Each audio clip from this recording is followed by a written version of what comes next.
A wealthy real estate mogul stood outside an exclusive restaurant, phone in hand, mocking a homeless man for internet clout. 60 seconds later, a single photograph would bring him to his knees, reveal a decades-old secret, and expose the cruelest irony of his entire life. Picture this: a November night in the city. Inside Giovanni's, a restaurant where a single bottle of wine costs what most people earn in a week, crystal chandeliers cast golden light over men in $1,000 suits, celebrating deals worth millions. Through floor-to-ceiling windows, they looked down at the city below like kings surveying their conquered kingdom. Outside those same windows, the temperature had plummeted to 32 degrees. On the sidewalk, near the side entrance where kitchen vents offered the only warmth for blocks, sat a man the world had decided to stop seeing. Weathered face, worn military jacket, cardboard sign propped against his knee. To the people hurrying past, he was invisible, just another fixture of urban life they'd trained themselves not to notice. But tonight, visibility would find him in the cruelest way possible.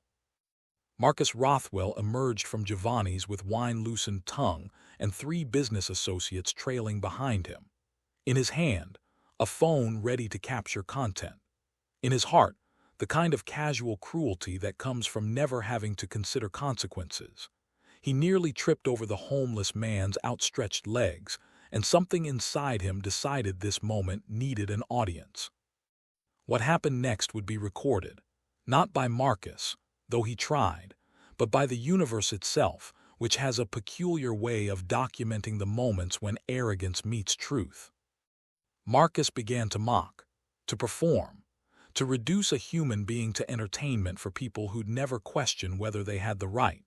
He pulled out his phone and started recording, his voice dripping with contempt, accusing this stranger of being a fake, a fraud, someone who'd never worked an honest day in his life. And then it happened. A photograph fell from the homeless man's jacket pocket, worn, protected in a cracked plastic sleeve. It landed face up on the cold sidewalk between them, and when Marcus glanced down, the blood drained from his face like someone had opened a valve. What Marcus Rothwell saw in that photograph didn't just humble him. It shattered everything he believed about success, sacrifice, and the invisible people society leaves behind. Because the man he was mocking, the man he'd called lazy and worthless, was holding someone in that photograph. Someone Marcus recognized. Someone whose life had shaped Marcus's entire world. And Marcus had no idea. By the end of this story, you'll understand why sometimes the people we step over on our way to the top are the very ones who carried us there. You'll see how a single moment of cruelty can expose years of willful blindness. And you'll witness what happens when a man who thinks he's self-made discovers the truth about who actually paid the price for his comfort. If you believe in stories where truth has a way of humbling the arrogant, hit that subscribe button, because what happens next will restore your faith that the universe keeps receipts. Marcus Rothwell didn't just enter rooms, he claimed them. At 52, he'd perfected the art of presence. 6'2" frame draped in custom Italian suits from a tailor in Milan who knew his measurements by heart. A platinum Patek Philippe watch on his wrist that cost more than most people earned in a year, and the kind of confident stride that made other men instinctively step aside.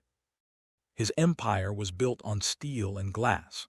Rothwell Development had transformed 23 city blocks over the past 2 decades, replacing aging buildings with luxury high-rises that pierced the skyline. His portfolio was worth north of $200 million. His name appeared on bronze plaques in lobbies where doormen earned more than teachers, where penthouses sold for prices that could fund entire school districts.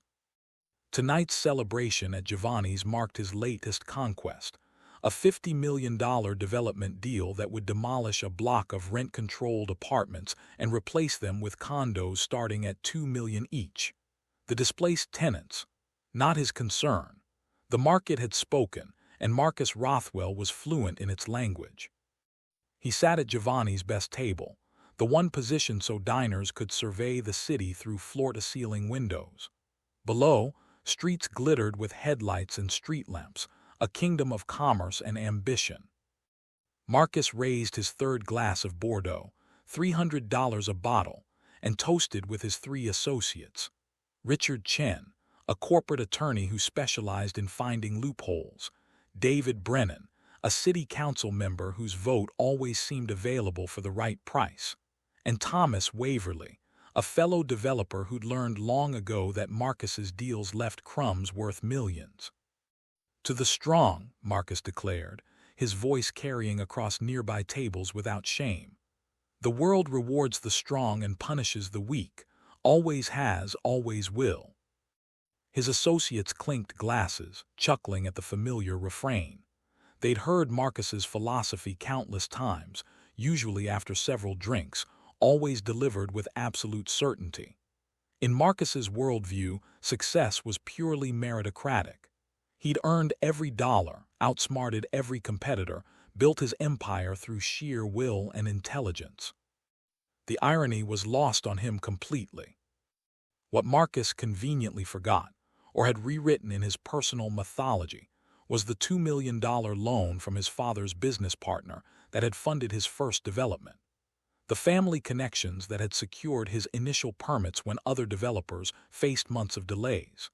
The inherited client list that had given him credibility before he'd earned any. The safety net that had allowed him to take risks that would have bankrupted someone starting from actual zero. Marcus had convinced himself that these advantages were irrelevant. Everyone had help, he'd argue when pressed. What mattered was what you did with the opportunities. And look what he'd done, transformed those initial advantages into an empire. His server approached with 45-day dry-aged steaks, each costing $300, each representing more than many families spent on groceries in a month. Marcus didn't notice the price anymore. This was simply the world he inhabited, the altitude he'd reached, the reward for his supposed superiority. "I started with nothing," he told his associates, cutting into meat so tender it barely resisted the knife. "No handouts, no excuses, just hard work and smart decisions. That's the difference between people like us and people like—" He gestured vaguely toward the windows, toward the city, toward everyone who wasn't sitting at this table, them. Richard Chen nodded, though something flickered in his expression. A momentary discomfort quickly drowned in expensive wine. David Brennan checked his phone. Thomas Waverly simply smiled, the smile of a man who'd learned that agreeing with Marcus was always profitable. None of them challenged the narrative. None of them mentioned the advantages, the inheritance, the privilege that had paved Marcus's path from comfortable to extraordinary. Why would they? They'd all climbed similar ladders, conveniently forgetting which rungs had been handed to them. The restaurant hummed with quiet conversation, the sound of success congratulating itself. Outside the windows, the November wind picked up, dropping the temperature another few degrees. Inside, Marcus ordered another bottle of wine and began planning which bar they'd visit next. He had no idea that in less than an hour, his carefully constructed mythology would shatter against the truth of a single photograph. No idea that the nothing he claimed to have started with was about to be measured against someone who'd actually lost everything, including the things that Marcus had never had to sacrifice. For now, Marcus Rothwell sat in his conquered tower, looking down at a city he believed he'd mastered, blind to the debt he didn't know he owed. James Sullivan huddled against the cold brick wall near Giovanni's side entrance, positioned precisely where the kitchen exhaust vents released warm air in irregular bursts. At 61, his face told the story of 75 hard years, deep lines carved by weather and worry, skin weathered to leather by too many nights in the elements, eyes that had seen too much and now saw mostly sidewalk. His cardboard sign leaned against his knee, the words written in careful block letters with a Sharpie someone had left behind at a bus stop. Homeless veteran. Anything helps. God bless. The military jacket he wore, olive green with his name still barely visible on the faded patch, provided insufficient protection against the 32-degree night. But it was the only piece of his past he still possessed, the only proof of who he'd been before the world had stopped recognizing him. Most people hurrying past didn't see James at all. They trained their eyes to slide right over him, the way you learn not to see roadkill or graffiti, just part of the urban landscape, unworthy of focus. The ones who did glance his way usually looked away quickly, as if homelessness might be contagious, as if acknowledging his existence might obligate them to something uncomfortable. James didn't blame them anymore. He'd learned that invisibility was just another uniform you wore when society decided you no longer served a purpose. But there had been a time when James Sullivan was impossible to ignore. March 15, 2006. Fallujah, Iraq. James was 39 years old, a combat medic on his second tour, moving with a convoy through streets that had gone too quiet. He'd learned to trust that silence, it meant trouble was holding its breath. The IED hit the third Humvee with a force that turned metal into shrapnel and daylight into chaos. Flames erupted instantly, fed by fuel and ammunition. Enemy fire opened up from rooftops and windows, coordinated and precise. The convoy was pinned, and inside that burning vehicle were 3 American soldiers with seconds to live. James Sullivan didn't think. Thinking got people killed. He ran toward the fire while others sought cover, his medical bag bouncing against his hip, his training overriding every survival instinct. The heat hit him like a physical wall, singeing his eyebrows, making his lungs scream. Bullets kicked up dirt around his boots. He reached the Humvee and pulled. The first soldier, Corporal Martinez, was unconscious, uniform smoking. James dragged him 15 feet to safety, handed him to another soldier, and ran back. The second soldier, Private Chen, was screaming, trapped by twisted metal.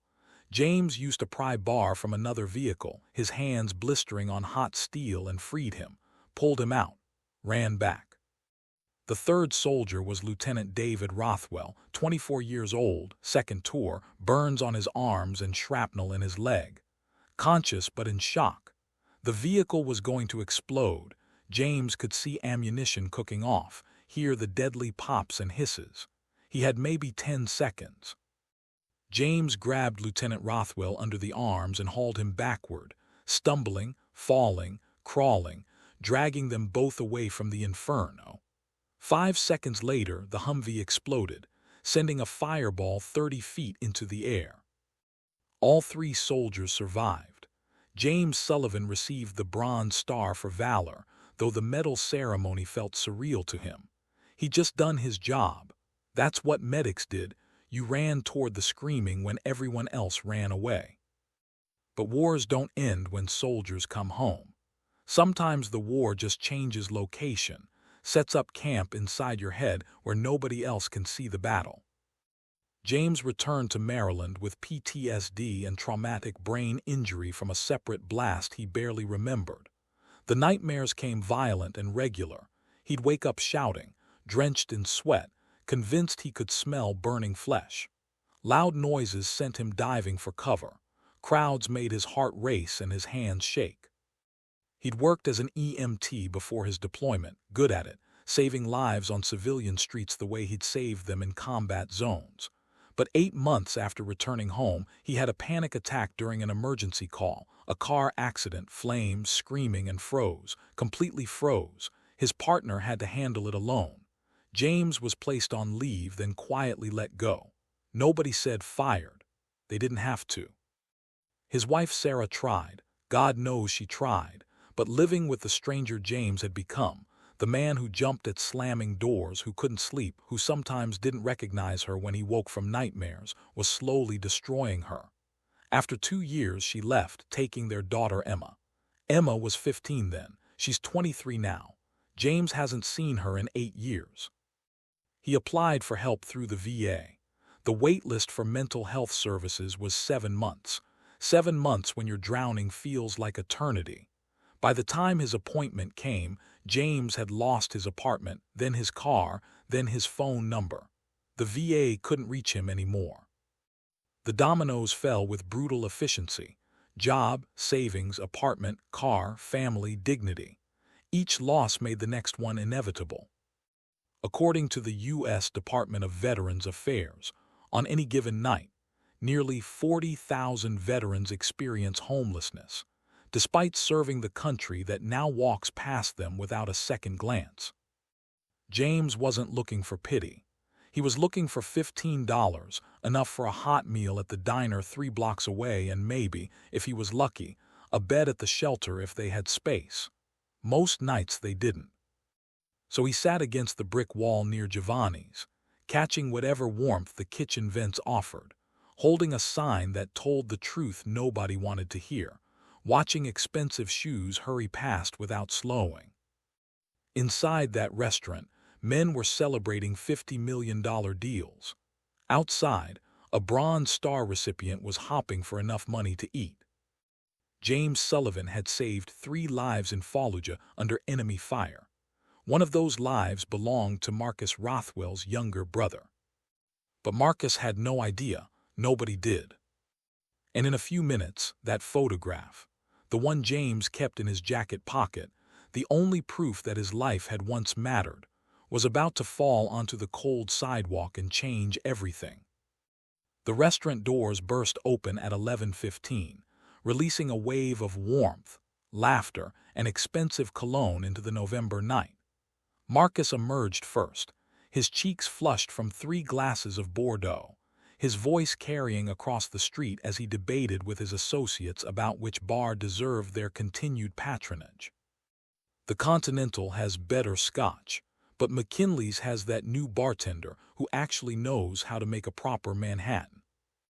His Italian leather shoe caught on something, and Marcus stumbled forward, arms windmilling briefly before he caught his balance. He looked down with the irritation of a man unused to obstacles in his path. James's legs, extended slightly to ease the ache in his knees, had been invisible until they weren't. "Watch it," Marcus barked, his face flushing deeper, embarrassment mixing with alcohol and indignation. James immediately pulled his legs in, making himself smaller, his body responding with the automatic deference learned from months of similar encounters. "Sorry, sir. My apologies." But Marcus wasn't ready to let it go. Perhaps it was the wine lowering his inhibitions. Perhaps it was his associates watching, waiting to see how the Alpha would handle this minor disruption. Perhaps it was simply who Marcus Rothwell had become, a man who needed the world to know he was above certain people. He turned to fully face James, planting himself in a stance that screamed dominance. "Look at this, right outside a place like Giovanni's." He gestured broadly at James with a sweep of his arm, performing now for his audience. "This is exactly what's wrong with this city." Richard Chen shifted uncomfortably, glancing at his phone. David Brennan cleared his throat but said nothing. Thomas Waverly watched with the detached interest of someone observing a show that didn't require his participation. Marcus continued, his voice gaining volume and contempt. "Too lazy to work, so you sit here with your hand out, making decent people uncomfortable, ruining the ambience for people who have actually earned their success." James kept his eyes down, his jaw clenched. He'd learned that engaging only made it worse.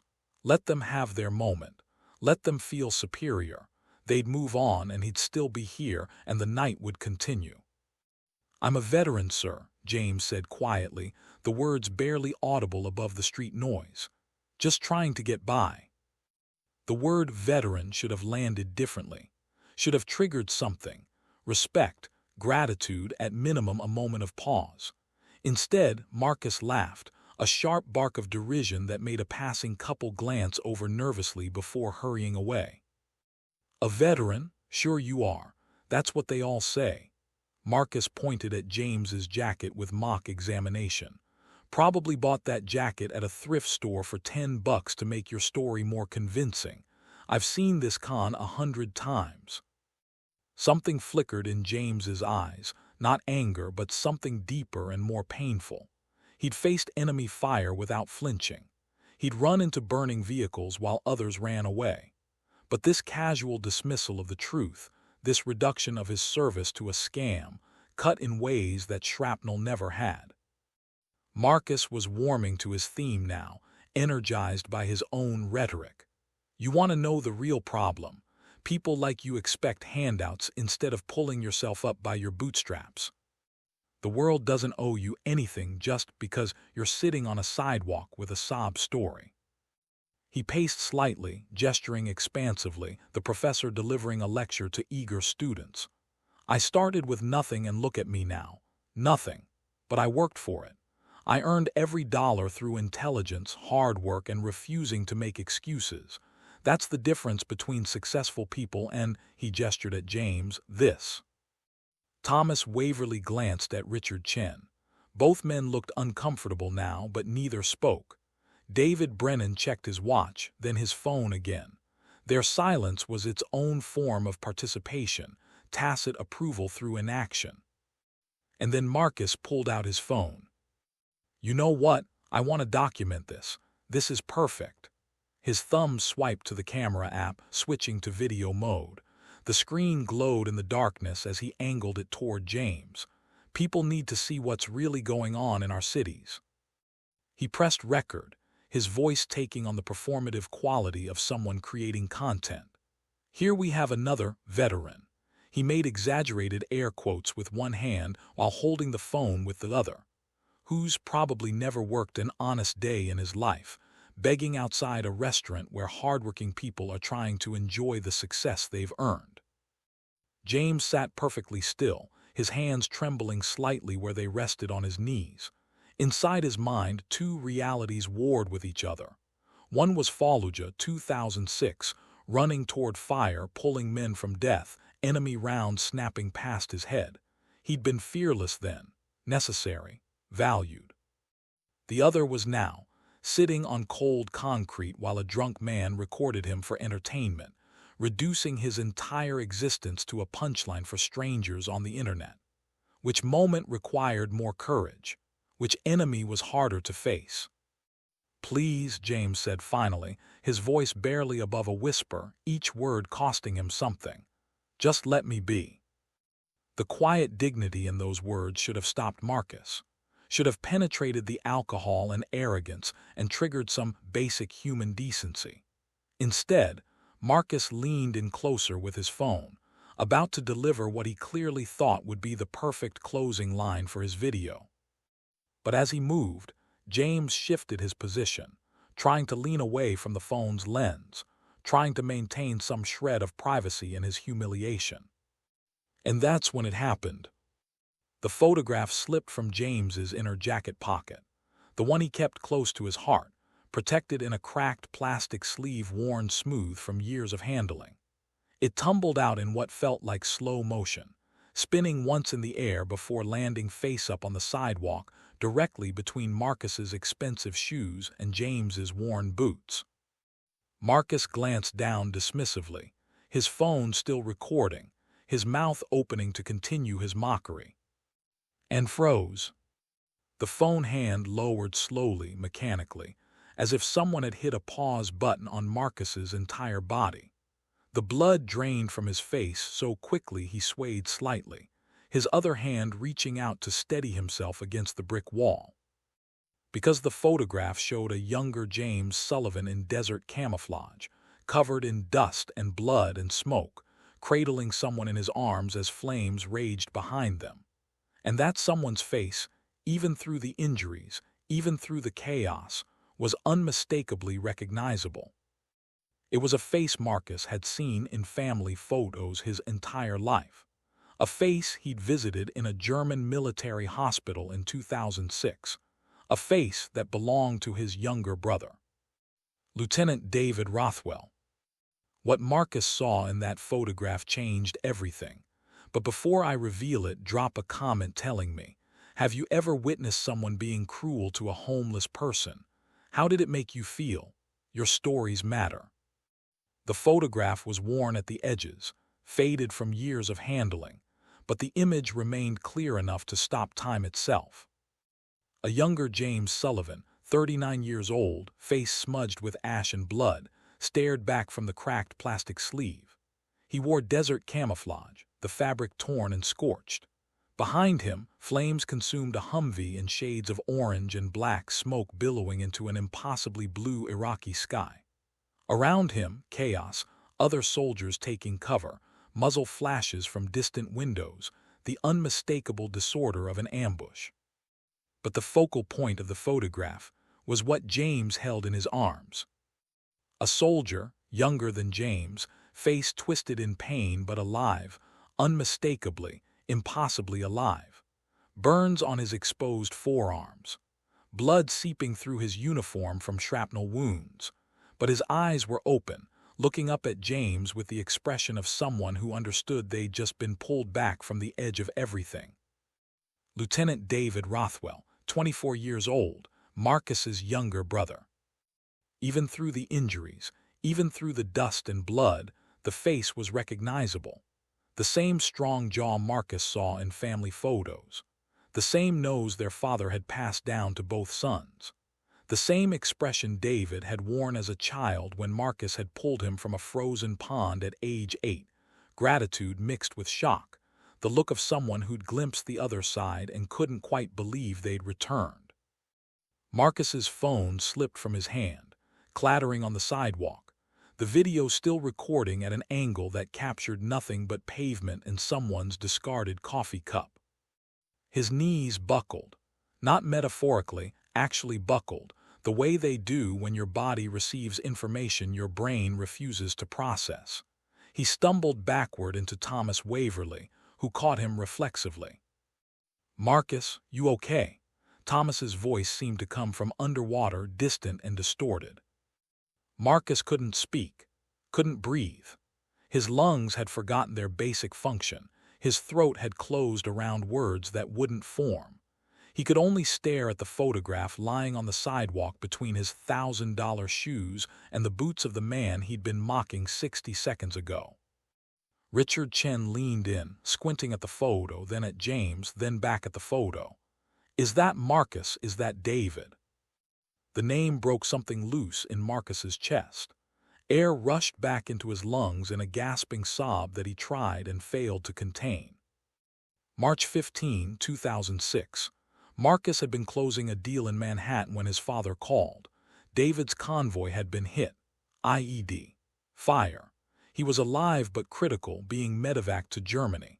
Marcus had taken the first flight he could get, arrived at Landstuhl Regional Medical Center 36 hours later to find his brother bandaged, sedated but breathing. The doctors had called it a miracle. Second-degree burns on his arms, shrapnel in his left leg, smoke inhalation, but alive when by all accounts he should have been one of the names added to the growing casualty list. David had been conscious when Marcus arrived, groggy from medication but lucid enough to recognize his older brother. "The medic," David had whispered, his voice hoarse from the smoke. "Guy ran into the fire, pulled me out, pulled all three of us out." His eyes had filled with tears. "He saved my life, Marcus. I was gonna die in that vehicle and he ran in." Marcus had been so flooded with relief at seeing his brother alive that he'd barely registered the words. "What was his name?" he'd asked, the question perfunctory, obligatory. "Sullivan, James Sullivan, combat medic, best man I ever served with." But Marcus had already moved on, already telling David about the family waiting to hear news, about the specialists they were flying in, about the recovery plan. He'd been too focused on his own relief, his own plans, his own need to control the narrative of his brother's survival to actually hear what David was telling him. James Sullivan. The name had passed through Marcus's consciousness without leaving a mark, just another piece of military information that didn't concern him directly. David had recovered, spent 8 months in rehab, eventually moved to Colorado, became a park ranger, married a woman named Rachel, had a daughter, built a good life from the second chance he'd been given.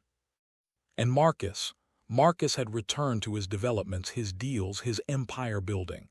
The crisis had passed, his brother was fine, life continued.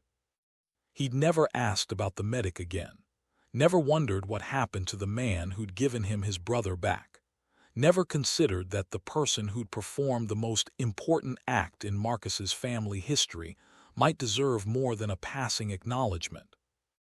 David had kept a copy of this photograph, taken by another soldier in the moments after the rescue, David still in James's arms, both of them alive against impossible odds. Before David's deployment ended, he'd given James a copy. "So you remember," David had said, "that what you did mattered, that you saved lives that day."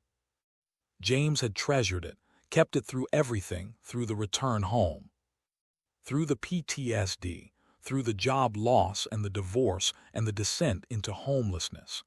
It was the last physical proof he possessed that his life had once meant something, that he had once been necessary, that he had once been the kind of man who ran toward fire instead of away from it. And now that photograph lay on the sidewalk, illuminated by streetlights, while the man who owed James Sullivan everything stood above him, the echoes of his mockery still hanging in the November air.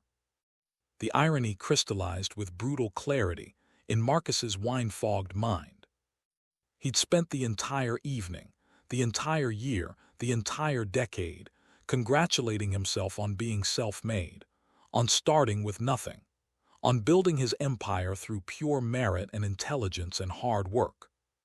But his brother's life, the brother whose very existence had shaped Marcus's world, whose survival had meant Marcus didn't have to bury the only sibling he'd ever had, whose continued presence at family gatherings and phone calls and Christmas dinners Marcus took completely for granted.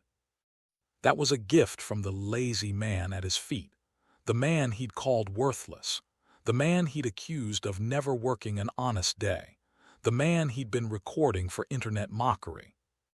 Marcus looked up from the photograph to James, seeing him clearly for the first time. James sat perfectly still, his weathered face expressionless, his eyes meeting Marcus's gaze with quiet dignity.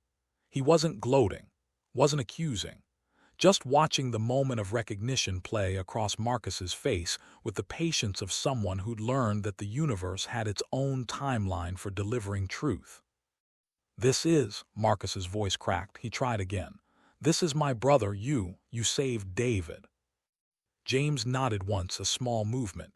"Lieutenant Rothwell, yes, sir, good man, I hope he's doing well." The casual grace of the response, no anger, no accusation, just simple human decency, shattered what remained of Marcus's composure.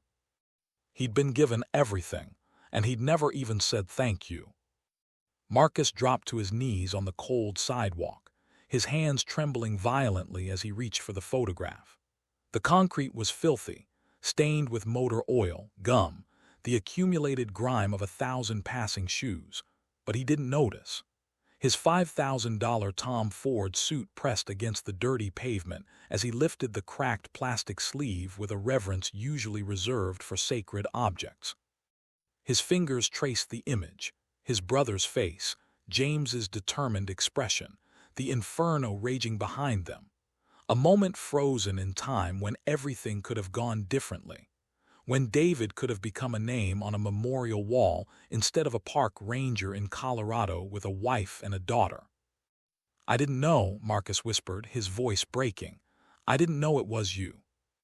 James looked at him, really looked at him for the first time since the confrontation began.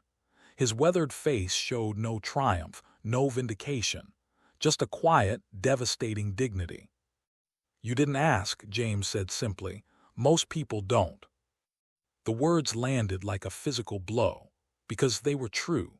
Marcus had visited his brother in that German hospital, had heard David mention the medic's name, and had never once followed up, never asked what happened to James Sullivan, never wondered if the man who'd given his family everything they still had might need something in return. He'd been too busy, too focused on his own life, his own deals, his own empire. The man who'd saved his brother had been reduced to 2 words Marcus heard once and forgot immediately. Behind them, Marcus's phone continued recording from where it had fallen, capturing everything at an angle, Marcus on his knees, James sitting against the wall, the photograph between them like evidence at a trial. Thomas Waverley, Richard Chen, and David Brennan stood in uncomfortable silence, witnesses to something none of them knew how to process. Richard took a step back, then another. Thomas checked his phone with sudden urgency, as if an important message had just arrived. David Brennan's face had gone pale, his earlier complicity hanging on him like visible weight. None of them said a word. They just watched their friend, the man they'd been laughing with minutes ago, the man who'd been performing for their entertainment, completely disintegrate. Marcus's sobs came in gasping waves, the sound ugly and raw, stripped of all the polish and control that usually armored him. His shoulders shook. Tears cut tracks through his flushed cheeks. He looked up at James, and his face was the face of a man who just discovered that everything he believed about himself was built on sand. David is, Marcus had to stop, had to breathe, had to force the words through a throat that felt like it was closing. He's a park ranger in Colorado. He got married last year. Her name is Rachel. They have a daughter, Jamie. He named her Jamie. Something flickered across James's face, a brief spark of something like joy, or maybe just the ghost of what joy used to feel like. Then it faded back to careful resignation, the expression of someone who'd learned not to hope for things. "I'm glad," James said quietly.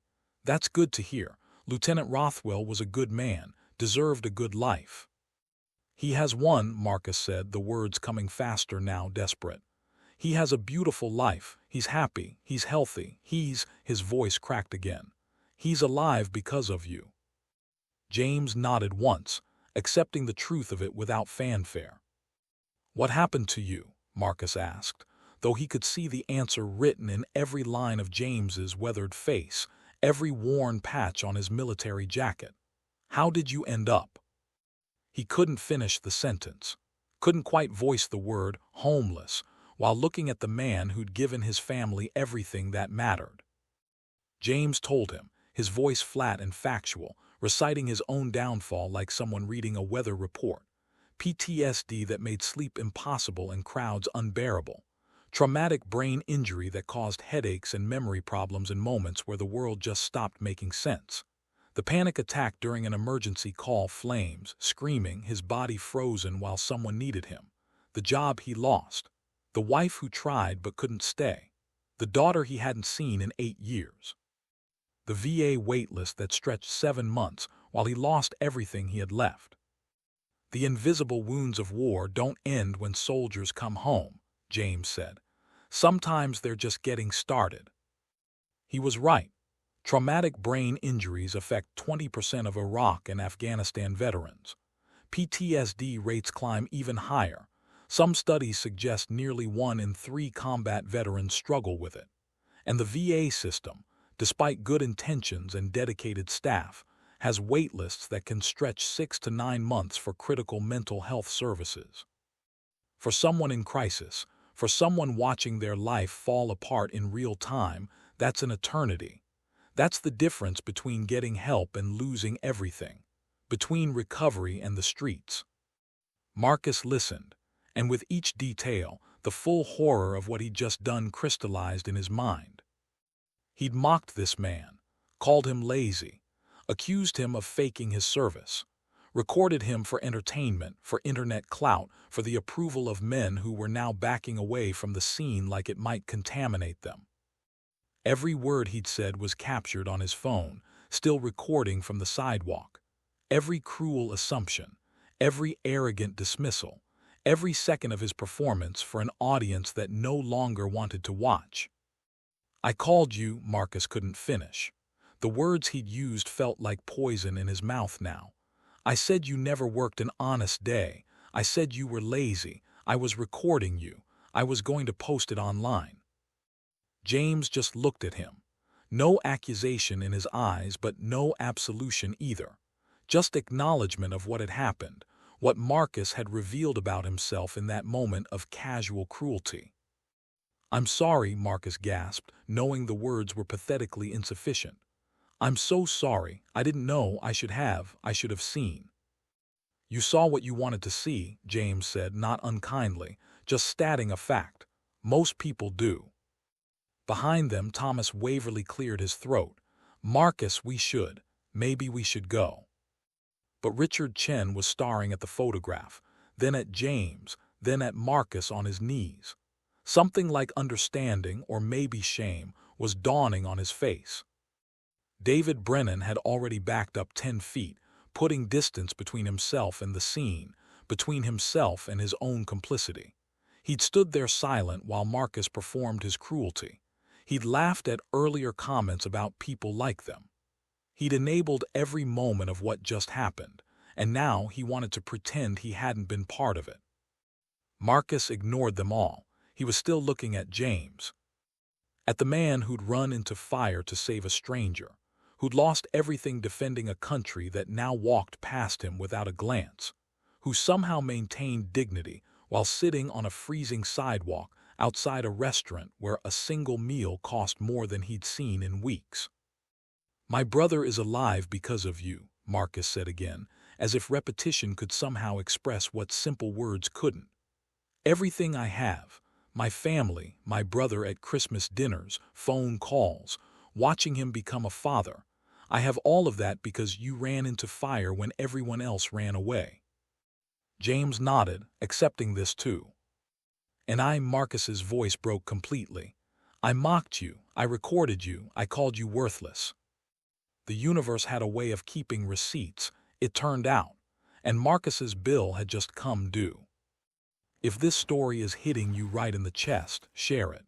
Because somewhere out there, someone needs to hear this before they walk past the next person holding a sign. Hit that share button." Marcus stood, his legs unsteady, his expensive suit bearing the stains of sidewalk grime that no dry cleaner could make him forget.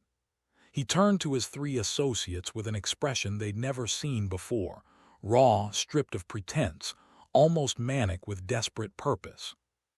"Give me everything in your wallets," he said, his voice hoarse from crying but carrying absolute command. "Now." Thomas Waverly blinked. "What?" "Your wallets, everything. Now." Marcus was already pulling out his own, extracting bills with shaking hands, hundreds, 50s, 20s, everything he had. Richard Chen hesitated for only a moment before complying, pulling out a money clip thick with cash. Thomas followed, his movements reluctant. David Brennan had backed up far enough that Marcus had to stare him down before he finally, grudgingly, produced his wallet. Marcus collected it all with the focused intensity of a man performing emergency surgery on his own soul. 900 from his own wallet, 700 from Richard, 800 from Thomas, 600 from David, who tried to hold back a few bills before Marcus's glare made him add them to the pile. $3,000, give or take. The kind of money these men spent on weekend golf trips without thinking twice. Marcus turned back to James and knelt again, holding out the cash with both hands like an offering, like a plea. "Please, please take this. It's not enough. It'll never be enough, but please." James looked at the money, then at Marcus, his weathered face showing confusion and something that might have been concern. "Sir, I can't take." "You already gave me everything," Marcus interrupted, his voice breaking again. "You gave me my brother. You gave me every Christmas dinner I've had with him since 2006, every phone call, every moment. You gave me watching him become a father. You gave me a family that's still whole." He pressed the money into James's hands. "This is nothing. This is less than nothing compared to what you gave me." Then Marcus stood and unbuttoned his overcoat. $8,000 Burberry cashmere, purchased in London, custom-fitted. The kind of coat that announced wealth before you opened your mouth. He draped it over James's shoulders, over the worn military jacket that had been insufficient against the November cold.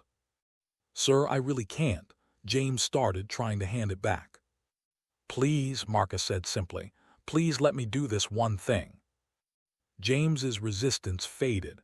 He pulled the coat around himself, and for the first time all night he stopped shivering. Marcus pulled out his phone, the one that had fallen to the sidewalk, screen cracked now but still functional. His hands shook so badly he nearly dropped it twice while finding David's number. He pressed call. It rang 4 times.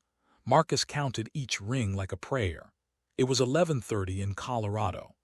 David would be asleep, or getting ready for bed, living his peaceful park ranger life with his wife and daughter, completely unaware that the foundation of that life was sitting on a freezing sidewalk 3 states away. "Marcus," David's voice came through groggy, concerned. "What's wrong? It's almost midnight here." "I found him." Marcus could barely speak through the tightness in his throat. "I found the medic who saved you." Silence on the line. "Then what?" "James Sullivan, the combat medic from Fallujah, the one who pulled you out of the burning Humvee." Marcus's words tumbled over each other. "He's here. He's right here." "Where?" David's voice had gone sharp, alert. "Where are you? Is he okay?" Marcus looked at James, really looked at him. At the weathered face, the worn jacket under the expensive coat, the cardboard sign still propped against the wall. He's had a hard time, David. Since coming home, he needs help." "Put him on," David said immediately. "Put him on the phone right now." Marcus switched to speaker, holding the phone between himself and James. "You're on speaker." "James?" David's voice cracked with emotion that transcended the digital connection. "James Sullivan, is that really you?" James stared at the phone like it might be a hallucination, his eyes suddenly bright with tears. When he spoke, his voice carried the same careful respect it had held 19 years ago when addressing a superior officer. "Lieutenant Rothwell, good to hear your voice, sir."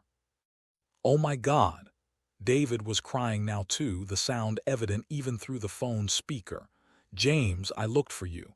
After I recovered after rehab, I tried to find you. I wanted to thank you, to tell you." His voice broke. "The unit couldn't locate you. They said you'd been discharged, but they didn't have contact information." James wiped his eyes with the back of his hand. "I had some hard times after discharge, sir. Lost touch with a lot of people." "Where are you right now? What do you need?" David's voice had taken on the decisive tone of someone making a combat decision. "I'm getting on a plane right now. First flight out. Rachel." His voice moved away from the phone briefly. "Rachel, wake up. I need to book a flight." Marcus spoke up. "David, I'm handling it. I'm getting him off this street tonight. I'm getting him everything he needs." "Marcus, what the hell is going on?" David asked. "Where did you find him?" Marcus looked at the restaurant behind them, at the sidewalk where James had been sitting, at the cardboard sign that told a truth nobody had wanted to hear. I'll explain when you get here. Just know that I'm taking care of him until you arrive. I promise." He pulled up his assistant's number with his free hand, sent a text. "Need suite at Plaza Hotel. Tonight. Now. Emergency. Money not an issue." The response came back in 30 seconds. "On it." Marcus looked at his associates. Richard Chen still stood nearby, his face troubled. Thomas Waverly had his hand on David Brennan's shoulder, both of them clearly ready to leave, to extract themselves from this uncomfortable situation that had stopped being entertaining and started being convicting. "You should delete that video," Thomas said quietly, gesturing to Marcus's cracked phone. "The one you were recording, before someone sees it." Marcus looked at his phone, at the video file still saved there, capturing every word of his cruelty, every moment of his arrogance. He should delete it. Any sane person would delete it. The humiliation of having that footage exist, the liability, the risk to his reputation. "No," Marcus said firmly, "I'm keeping it." Thomas blinked. Why?" "Because I want to remember." Marcus looked at James, then back at his associates. "I want to remember what kind of man I was tonight, what I'm capable of becoming if I stop paying attention, what I almost stayed." Richard Chen nodded slowly, something like respect crossing his features. Thomas and David exchanged glances, then started backing toward the street where their cars waited. We'll talk tomorrow," Thomas offered weakly. Maybe, Marcus said, not looking at them anymore. They left. Richard Chen lingered a moment longer, then followed. On the phone, David was talking rapidly, making plans. "I'll be there by tomorrow afternoon. James, do you need medical attention? Do you have prescriptions? What about?" "David," Marcus interrupted gently. "I've got him. We're going to the plaza now. I'm getting him everything. Just get here safe." "Thank you," David said, his voice thick. "Marcus, thank you. James, I'll see you tomorrow. I promise. We're going to figure this out." "Yes, sir," James said quietly, and Marcus heard in those two words the echo of the soldier he'd been, the hero who'd never stopped serving even after his country stopped seeing him. Marcus ended the call and looked at James. "Let's get you somewhere warm." The morning sun, streaming through the Plaza Hotel's floor-to-ceiling windows, found Marcus sitting in an armchair, watching James emerge from the bathroom for the third time. The first shower had lasted 40 minutes. James later admitted he'd lost track of time under the hot water, something he hadn't experienced in months. The second had been quick, almost guilty. This third one was just James, clean-shaven now, wearing the clothes Marcus had ordered overnight from a 24-hour service: simple jeans, a flannel shirt, a proper jacket. James looked different. Not just clean, but present. The wariness was still there, the careful way he moved through space like someone used to making themselves small. But something had shifted in his posture. Dignity was returning to his face like water seeping back into dried earth. "Room service," Marcus said, gesturing to the cart he'd ordered. "I didn't know what you liked, so I got everything." The cart held enough food for 4 people. Scrambled eggs, bacon, pancakes, fresh fruit, oatmeal toast, 3 kinds of juice. James stared at it with an expression Marcus couldn't quite read. "It's okay," Marcus said softly. "Take your time." James sat down slowly and began to eat, methodically at first, then with increasing hunger. His first real meal in weeks. Marcus watched, sipping coffee he couldn't taste, thinking about every expensive meal he'd ever taken for granted. After James finished, after he'd eaten more than Marcus had seen anyone consume at once, Marcus set down his coffee cup and leaned forward. "I want to help you," he said, "but I need to do it right, not just throw money at the problem and feel better about myself. Really help. So I need you to tell me, what do you actually need?" James was quiet for a long moment, his hands wrapped around his juice glass. When he finally spoke, his voice was careful, like he was afraid the words might break something. "Medical care for the TBI," he said. "The headaches are getting worse. Sometimes I lose time, just blank out for a few minutes, and the PTSD. I need proper treatment, not just a prescription and good luck." He paused. "Stable housing, not a shelter where you're out at 6 a.m., but somewhere I can actually sleep without wondering if someone's going to steal my stuff or if I'll freeze." Another pause. "And I'd like to find my daughter, Emma. She's 23 now. Last I heard she was in Baltimore. I don't know if she'd want to see me, but—" Marcus was already typing on his iPad, taking notes like he was drafting a business plan. Because that's what this was, the most important project he'd ever undertaken. TBI treatment, PTSD therapy, housing, locate daughter. What else? That's more than enough," James said quietly. "It's a start," Marcus corrected. For the next 6 hours, while James slept the deep sleep of someone finally safe, Marcus researched with the same intensity he'd once applied to real estate deals. He discovered therapeutic programs he'd never known existed: trauma-focused cognitive behavioral therapy, EMDR, prolonged exposure therapy. He learned that traumatic brain injury treatment had advanced significantly, that there were specialists who could actually help with James's symptoms instead of just managing them. He called the best PTSD specialist in the city, a Dr. Sarah Chen who worked primarily with combat veterans. Her wait list was 4 months long. Marcus offered to fund a new position in her practice if she'd see James immediately. She agreed, but only after making Marcus promise he'd also fund treatment for 3 other homeless veterans on her list.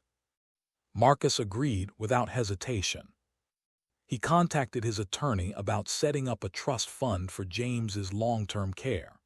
Not charity that could dry up with Marcus's mood, but a structure that would ensure James had resources regardless of what happened.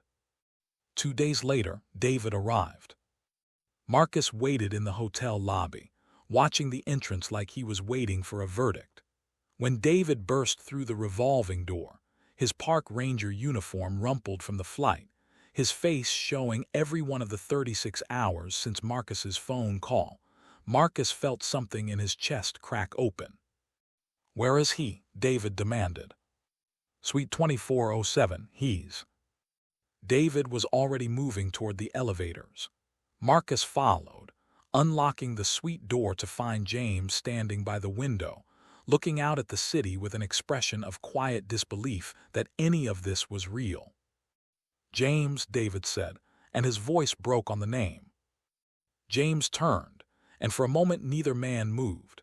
Then David crossed the room in 3 strides and pulled James into an embrace that transcended protocol, rank, time, everything. 2 men who'd shared the worst moments of their lives, finding each other 19 years later in a luxury hotel suite instead of a combat zone. "I'm sorry," David said, his face pressed against James's shoulder. "I'm so sorry I didn't find you sooner. I tried, I swear I tried." "It's okay," James said, his own tears falling freely now. "You're here now, that's what matters." David's wife Rachel stood in the doorway, giving them space, tears streaming down her face. When they finally separated, David pulled out his phone with shaking hands. "I want you to meet someone." He showed James photos of his daughter, Jamie, 3 years old, with David's eyes and her mother's smile. "We named her Jamie," David said, "after you. I never told anyone why, not even Rachel at first, but I wanted to remember. Every time I said her name, I wanted to remember the man who gave me the chance to be her father." Marcus stood against the wall, watching, and understood for the first time what wealth actually meant. Not the zeros in his bank account or the buildings with his name on them, but this, the ability to facilitate moments that returned meaning to shattered lives. Over the following weeks, Marcus's transformation moved from emotional gesture to systematic change. He partnered with the VA to fund immediate crisis housing, small apartments scattered throughout the city where homeless veterans could live while getting back on their feet. He created a job training program at Rothwell Development, offering positions in building maintenance, security, and property management to veterans who needed work. He hired 3 homeless veterans himself, including a former Marine named Carlos, who became one of the most reliable maintenance supervisors Marcus had ever employed. He began visiting the VA hospital monthly, not for photo opportunities or public relations, but actually showing up, actually talking to veterans, actually listening to what they needed. James began intensive PTSD therapy with Dr. Chen 3 times a week. The traumatic brain injury treatment showed improvement. The headaches became less frequent. The memory gaps started to close. After 2 months, Marcus helped him move into a 1-bedroom apartment in a quiet neighborhood, the first place James had called home in years. James started part-time work as a peer counselor at a veteran support center, using his experience to help other homeless veterans navigate the systems that had failed him. He was good at it, patient, empathetic, unwilling to judge anyone for how far they'd fallen. And Marcus helped James reconnect with his daughter Emma. It took 3 weeks to locate her. She was working as a nurse in Baltimore, married, cautiously open to contact. The first meeting was at a coffee shop, awkward and painful, years of absence sitting between them like a physical barrier. But it was a start. Emma agreed to a second meeting, then a third. James met his son-in-law, saw photos of the life Emma had built without him, began slowly to be part of that life again. Organizations like the Wounded Warrior Project, Veterans Community Project, and local VA hospitals desperately need funding and volunteers. Housing First initiatives have proven 85% effective at ending veteran homelessness when properly funded. But it takes people caring enough to act, not just feel sympathetic, but actually do something with that sympathy. Marcus learned this the hard way, on his knees on a cold sidewalk, staring at a photograph that showed him the truth about who he owed for everything he'd taken for granted. But he learned it, and he acted. And that made all the difference. 6 months after that November night, James Sullivan sat in his one-bedroom apartment, preparing for his shift at the Veteran Support Center. The apartment was modest, furnished simply, no luxury, but it was his. The walls held a few photographs now, one of him and David from their reunion, one of Emma and her husband, and that worn photograph from Fallujah, finally framed and hung with honor rather than hidden in a jacket pocket. He still attended therapy 3 times a week. The PTSD hadn't disappeared, it probably never would, but he'd learned to manage it. The nightmares came less frequently. He could handle crowds now mostly. Loud noises still made him flinch, but he didn't dive for cover anymore. Progress, Dr. Chen reminded him, wasn't linear. Some days were harder than others. His relationship with Emma was rebuilding slowly, cautiously, like 2 people learning to trust a bridge that had once collapsed beneath them. They had dinner once a month now. She'd invited him to her home twice. It wasn't what it had been before everything fell apart, but it was something. It was more than he'd had in 8 years. He had a support system now, therapy, the Veteran Center, people who understood. And he had friends, real ones, including the most unlikely one of all. Marcus Rothwell's life had changed too, though in ways that would have been unrecognizable to the man who'd emerged from Giovanni's 6 months earlier. Of the 3 associates who'd witnessed that night, 2 no longer worked with him. Thomas Waverly and David Brennan had distanced themselves gradually, uncomfortable with the man Marcus had become, or rather, uncomfortable with being reminded of who they still were. Richard Chen remained, but their relationship had shifted. They still did business, but Richard had started his own veteran hearing initiative, inspired by what he'd witnessed. Marcus's business approach had fundamentally changed. His new developments included affordable housing units, not grudgingly, not as some tax write-off, but as intentional design. 20% of every new building went to below-market rate apartments for veterans, teachers, first responders. His profit margins shrank. His impact grew. His wife Catherine had noticed the change. "I got my husband back," she told her sister. "The man I married before he became whatever he'd turned into." Their marriage, strained for years by Marcus's obsession with wealth and status, began to heal. They had conversations again, real ones. And Marcus volunteered personally at the Veteran Center every month, not writing checks from a distance, but showing up, serving meals, listening to stories, remembering names. The video from that night remained on his phone, never posted, never deleted. Sometimes, when Marcus felt the old arrogance creeping back, when he caught himself judging someone, when he felt superior, when he forgot, he watched it. Watched himself mock a hero. Watched himself perform cruelty for an audience. Watched the moment the photograph fell and his face changed as truth arrived like a freight train. He'd shown it to his 16-year-old son once, sitting in his study, the door closed. "This is who I was," Marcus said as the video played, his voice tight. "This is who I never want to be again, and this is who I never want you to become."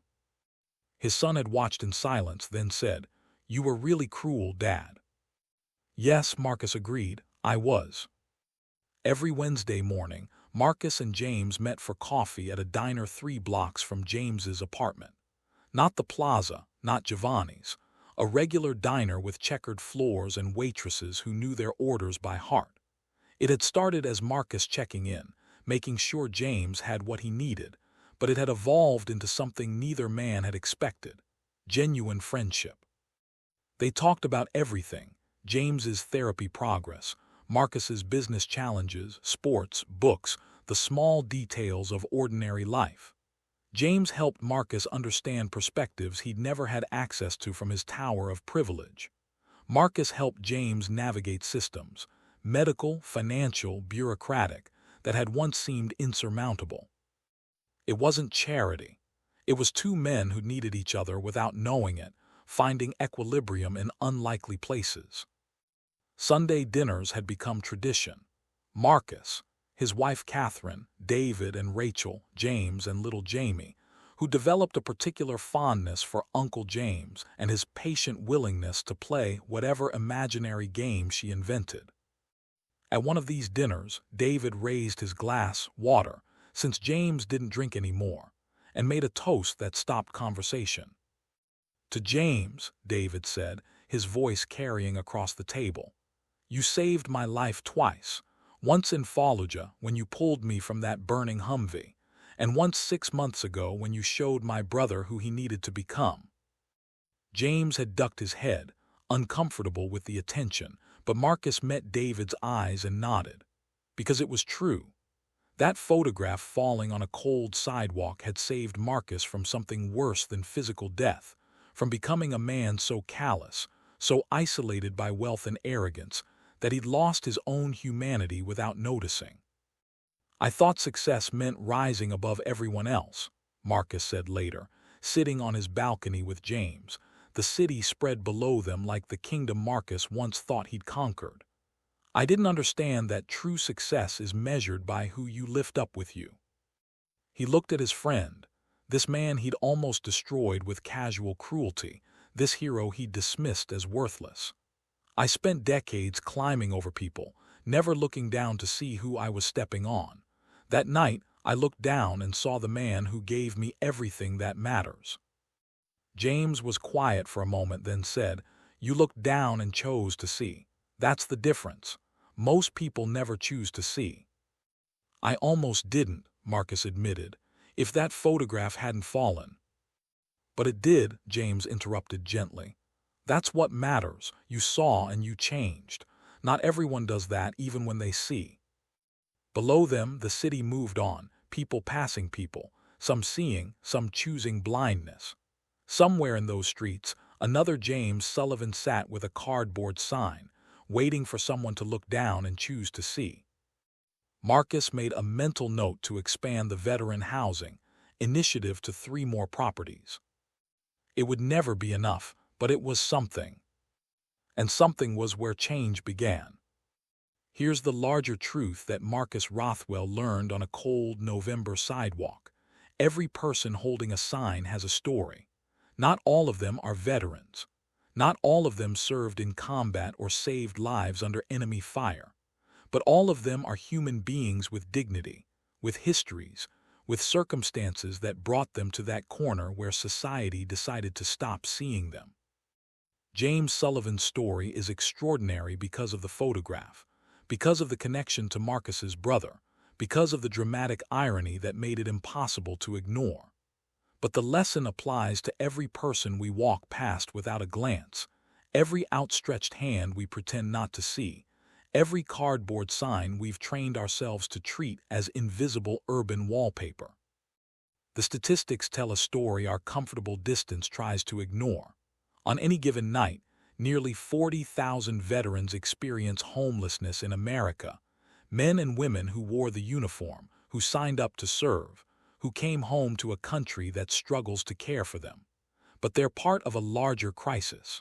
Over 500,000 people experience homelessness in America, according to recent counts. 60% have mental illness or substance use disorders, often stemming from trauma we can't see and stories we never ask about. 75% want to work but face systemic barriers. No address for job applications, no phone for callbacks, no shower for interviews, criminal records from survival crimes, gaps in employment that make employers nervous. These aren't statistics.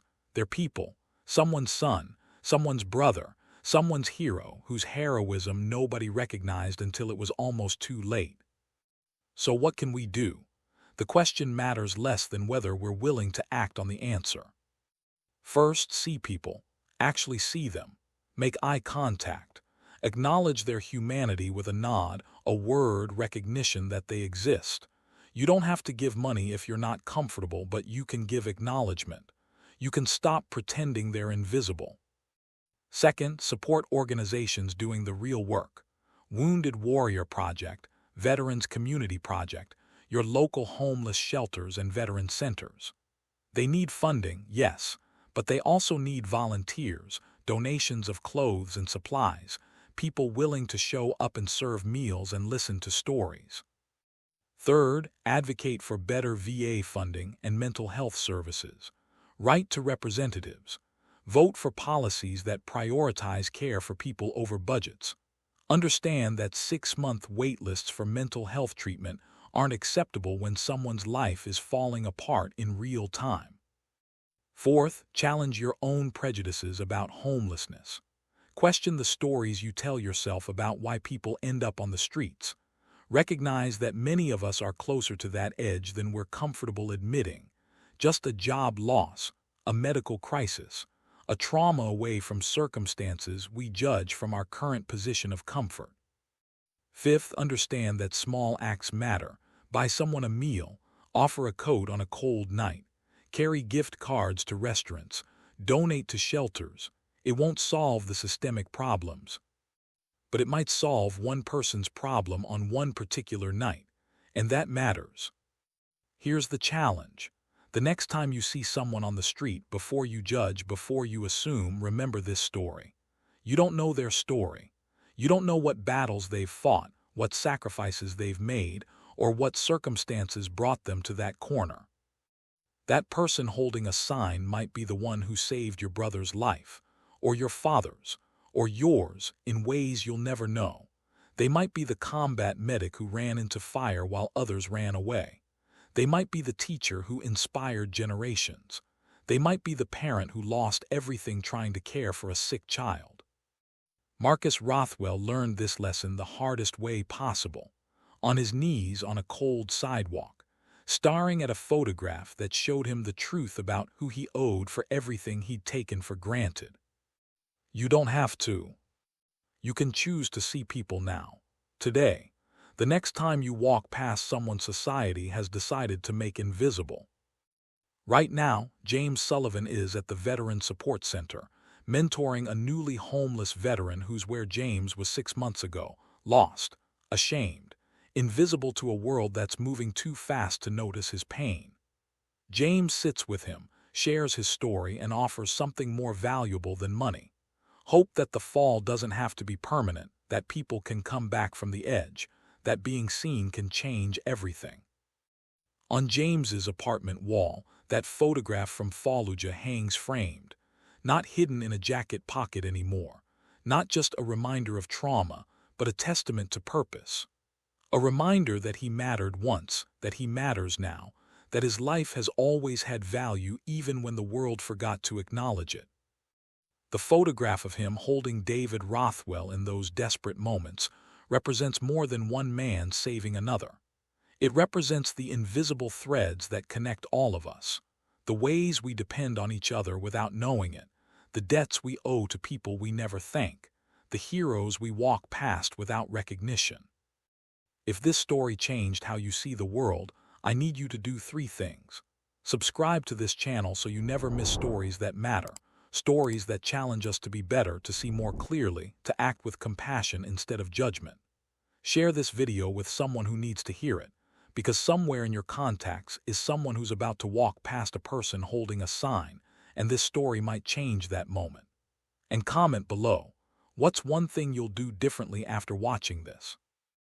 Let's create a community that chooses compassion over judgment, that chooses to see people instead of statistics, that understands we're all more connected than we realize. Because sometimes the people we dismiss as having nothing are the ones who have given everything. We just weren't paying attention. Until now.